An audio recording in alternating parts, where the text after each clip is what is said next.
10 محرم کے دن ہر ایک امام حسین کے قدموں پہ قربان ہو رہا تھا، اور یہ منظر دیکھنے کے لیے تمام عالمین کے فرشتے کربلا کے میدان تک آ پہنچے۔ کبھی امام حسین سے زمین مخاطب ہو کے کہتی ہے کہ اے ہمارے آقا، ہمیں حکم دیں، ہم ابھی پھٹ جائیں اور اس پورے لشکر کو فنار کر دیں۔ تو کبھی آسمان چیخ کے کہتا ہے اے میرے حسین، ہمیں حکم دیں۔ تو کبھی زعفر جن مختلف جنات کے ساتھ دست ادب کو جوڑ کے کہتا ہے اے میرے مولا، مجھے حکم دیں کہ اس فوج یزید کو فنار کر دوں۔ امام حسین تمام انبیاء، اولیاء، فرشتوں اور جنات سے کہتے ہیں یہ صبر کا امتحان ہے، میرا اللہ میرا صبر آزمانا چاہتا ہے، اور میرے خون سے ہی اسلام کو زندگی ملے گی، کیونکہ میرے شہید ہونے کے بعد رہتی دنیا تک کسی بھی یزید کی یہ مجال نہ ہوگی کہ کوئی میرے نانا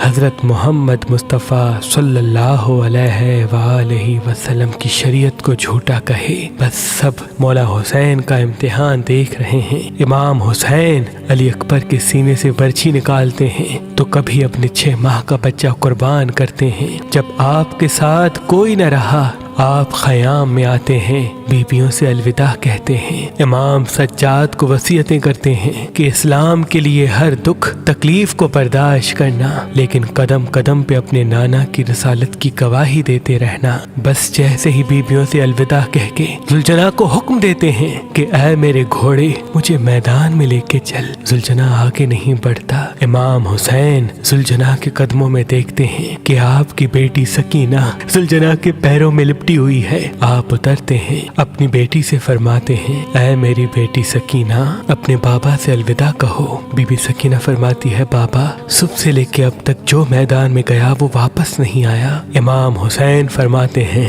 اے میری بچی، ہمارے خون سے تمہارے نانا کا دین بچے گا، صبر کرو۔ آپ یتیمی کا پرسہ دیتے ہیں اور میدان میں آ کے باواز بلند فرماتے ہیں اے لوگو، میں رسول اللہ کا نواسا حسین ہوں، فاطمہ کا بیٹا، علی کا لال۔ میں وہ ہوں جس کے لیے اللہ کے رسول بار بار فرماتے تھے کہ حسین و منی وانا من الحسین، میرا خون رسول اللہ کا خون ہے، میرا گوشت رسول اللہ کا گوشت ہے۔ کیوں مجھے قتل کرنا چاہتے ہو؟ کیا میں نے شریعت میں کوئی ترامیم کی ہے؟ کسی انسان کا حق غصب کیا ہے؟ کیوں میرے بچوں کو مارا ہے؟ کیوں 3 دن سے ہمیں پیاسا رکھا ہے؟ فوج یزید ایک آواز میں کہتی ہے کہ ہم سب تجھے تیرے بابا علی کے بغض میں قتل کرنا چاہتے ہیں۔ پھر آپ فرماتے ہیں آج جو اسلام کا پرچم تم ہاتھوں پہ بلند کر کے کھڑے ہو، یہ پرچم میرے بابا علی نے بلند کیا تھا۔ خیبر و خندق میں اگر میرے بابا علی نہ ہوتے تو اسلام کی فتح ناممکن تھی۔ آج اس علی کو یہ صلہ دے رہے ہو کہ اس کی اولاد کو اس بیابان میں بھوکا و پیاسا کر کے قتل کر رہے ہو۔ بس عمر بن سعد کہتا ہے کہ حسین کی بات نہ سنو، حملہ کر دو۔ تاریخ نے لکھا امام حسین علیہ السلام کے مد مقابل جو بھی آیا وہ فنار ہوا۔ زمین پہ اس سے پہلے ایسی جنگ نہ دیکھی گئی کہ ایک 3 دن کا بھوکا پیاسا شیر کی طرح لڑ رہا ہے اور فوج دور دور بھاگ رہی ہے۔ بالآخر شمر عمر بن سعد نے یہ سوچا کہ یہ علی کا شیر ہے، اس سے مقابلہ کرنا ناممکن ہے۔ پوری فوج کو کہتے ہیں کہ ایک ساتھ امام حسین پہ حملہ کیا جائے، لیکن کوئی بھی امام حسین کے قریب نہ جائے۔ دور دور سے امام حسین کو تیر مارے اور آدھی فوج جا کے خیام کو آگ لگا دے۔ بس ہزاروں کی فوج نے امام حسین کو چاروں طرف سے گھیرا اور دور دور بھاگتے ہوئے امام حسین کو تیر مارتی رہی، نیزے مارتی رہی، اور کچھ امام حسین کے قیام کو جلاتے ہیں۔ امام حسین کبھی خیموں کی طرف جاتے ہیں، کبھی سپاہیوں کی طرف آتے ہیں۔ بس اتنے میں آواز غائب آتی ہے اے حسین، تیرا اللہ تجھ سے راضی ہوا۔ امام حسین تلوار کو روک لیتے ہیں۔ فوجی اشکیا جیسے ہی امام حسین کی رکی ہوئی تلوار دیکھتے ہیں تو وہ لوگ جو امام حسین کو دیکھ کے بھاگ گئے تھے وہ بھی قریب آنے لگتے ہیں، اور دور دور سے جس کے ہاتھوں میں جو چیز ہوتی ہے وہ امام حسین کی طرف پھینکنے لگتے ہیں۔ تاریخ نے لکھا جس کے پاس نیزے تھے وہ نیزہ مارنے لگا، جس کے پاس تیر تھے وہ تیر مارنے لگا، جس کے پاس تلواریں تھی وہ تلواریں مارنے لگا۔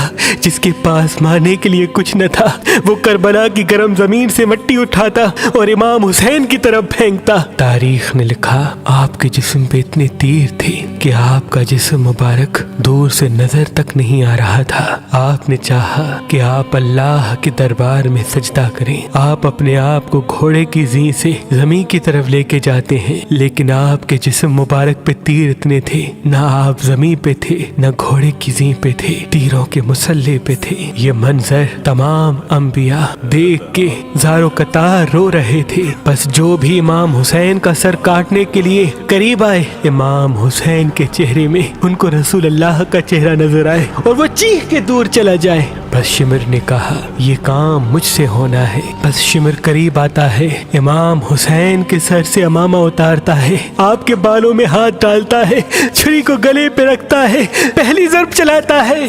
حضرت آدم علیہ السلام اللہ کے رسول سے فرماتے ہیں یا رسول اللہ آگے میں نہیں دیکھ سکتا۔ جیسے ہی دوسری ضرب چلتی ہے حضرت نوح علیہ السلام فرماتے ہیں یا رسول اللہ آگے میں نہیں دیکھ سکتا۔ جب تیسری ضرب چلتی ہے حضرت ابراہیم علیہ السلام فرماتے ہیں یا رسول اللہ میں نے تو اپنے بیٹے کی قربانی کے وقت ہی اپنی آنکھوں پہ پٹی باندھ لی تھی، آگے میں نہیں دیکھ سکتا۔ بس ضرب چلتی رہی۔ ایک وقت ایسا آیا اللہ کے رسول نے آنکھیں بند کی اور فرمایا اے علی اب آگے میں نہیں دیکھ سکتا۔ بس ایک وقت ایسا آیا کہ امام علی نے بھی آنکھیں بند کی اور بی بی فاطمہ سے فرمانے لگے اے فاطمہ آگے میں نہیں دیکھ سکتا، اب تو جان تیرا بیٹا جانے۔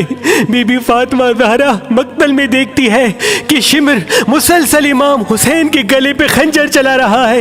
آپ قریب آتی ہے، دونوں ہاتھ امام حسین کی گردن پہ رکھتی ہیں اور فرماتی ہے اے شمر نہ مار، میرے بچے کو نہ مار، میں نے چکیاں پیس کے اس کو پالا ہے، یہ تیرے رسول کا نواسا ہے۔ لیکن افسوس شمر مسلسل امام حسین کے گلے کو کاٹتا رہا۔ شمر دیکھے امام حسین کے مسلسل لب ہل رہے ہیں، سوچا کہ شاید حسین ہمیں بد دعا دے رہے ہوں گے۔ قریب آ کے جب سنتے ہیں تو امام حسین فرما رہے تھے اے اللہ میرے بچوں کی قربانی قبول کرنا، میرے عزیز و اقارب کی قربانی قبول کرنا۔ تیرا شکر ہے کہ تو نے اپنے محبوب کے اس نواسے حسین کو اس عظیم امتحان کے لیے چنا، میری قربانی قبول کرنا۔ تو عظیم ہے، تو اعلیٰ ہے، اگر میری 70 جانیں بھی ہوتی تو وہ بھی میں تیرے نام پہ تیرے اسلام پہ قربان کرتا۔ سلام ہو آل محمد پر،